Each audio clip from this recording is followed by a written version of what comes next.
ఇది కేవలం సమాచారంగా మాత్రమే భావించండి. వైద్య నిపుణులను సంప్రదించండి. అందరికీ నమస్కారం. Welcome to Sakshi life. జీవితంలో మనం చాలా సందర్భాల్లో మత్తు వదలమని చెప్తూ ఉంటాం, కానీ ఒక సందర్భంలో మాత్రం మత్తు ఎక్కించడం ఎంతవరకు, ఎలా ఎక్కించాలి అనే దానిపై దృష్టి పెడతాం. అదే చాలా కీలకమైన ఘట్టం, అనస్థీషియా బిఫోర్ సర్జరీ. మనం ఇవాళ రెయిన్బో హాస్పిటల్స్ ఆపరేషన్ థియేటర్ బయట ఉన్నాం. ఇక్కడ head of the department of అనస్థీసియాలజీ doctor Subrahmanyam గారితో మాట్లాడబోతున్నాం ఆల్ అబౌట్ అనస్థీషియా. ఎందుకంటే ఇది చాలా కీలకమైన ఘట్టం. బిఫోర్ ఎనీ ఆపరేషన్, శస్త్రచికిత్సకి ముందు చేసే ఈ ప్రక్రియలో చిన్న పొరపాటు జరిగినా సరే ప్రాణం మీదకి వస్తుందన్న విషయం తెలుసు. సో ఫ్రాంక్లీ స్పీకింగ్, ప్రతి సర్జరీలో this is the most important step. Let's learn more. చాలా అరుదైన అవకాశం ఇవాళ. Thanks to Rainbow hospitals and doctor Subrahmanyam for giving us access. ఈ ప్రాంతం వరకు రావడం అంటే ఓటీ ముందు మనం బయట నిలబడి ఉన్నాం అనమాట. డాక్టర్ సుబ్రహ్మణ్యం గారు, థ్యాంక్ యూ సో మచ్. నమస్కారం. Thank you for joining us sir. Sir, anaesthesia అంటే ఏమిటంటే మత్తు అని బేసిక్గా తెలుసు. Please tell us what happens actually అనస్థీసియాలో. అంటే అనస్థీజియా రకరకాలుగా ఉండొచ్చు.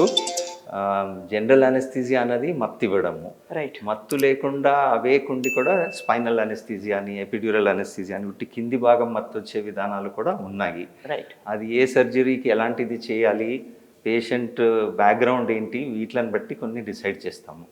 కానీ కొన్ని సర్జరీస్కి మాత్రము కొన్ని, like for example laparoscopic surgery చేయాలంటే జనరల్ అనస్థీజియానే ఇచ్చి తీరాలి. న్యూరో సర్జరీ చేయాలంటే జనరల్ అనస్థీజియా ఇవ్వాలి. కార్డియాక్ సర్జరీకి జనరల్ అనస్థీజియా ఇవ్వాలి. కానీ ఇప్పుడు సిజేరియన్ సెక్షన్ అనుకోండి, దానికి స్పైనలే ఇవ్వాలి, అదే సేఫ్. సో అట్లా కొన్ని సర్జరీని బట్టి, కొన్ని పేషెంట్ బ్యాక్గ్రౌండ్ని బట్టి కూడా, ఇప్పుడు వాళ్ళకి బీపీఓ, షుగరో, హార్ట్ ప్రాబ్లమో ఉంటే దానికి ఎట్లా అనస్థీజియా మనము సేఫ్ చేయాలి అన్నవి కూడా మేము చూసి ఇండివిజువలైజ్ చేస్తాం. ఏ సర్జరీ, పేషెంట్ బ్యాక్గ్రౌండ్ ఏంటి, సేఫ్టీ ఏంటి. రైట్ సార్, మీరు చాలా అనుభవజ్ఞులు. ఫండమెంటలీ అనస్థీజియాలజిస్ట్కి అనస్థెటిస్ట్కి ఏమైనా తేడా ఉందా? ఇట్స్ జస్ట్ టర్మినాలజీ అండి. యూకేలో అనస్థెటిస్ట్ అంటారు. I worked in UK, I worked in US also.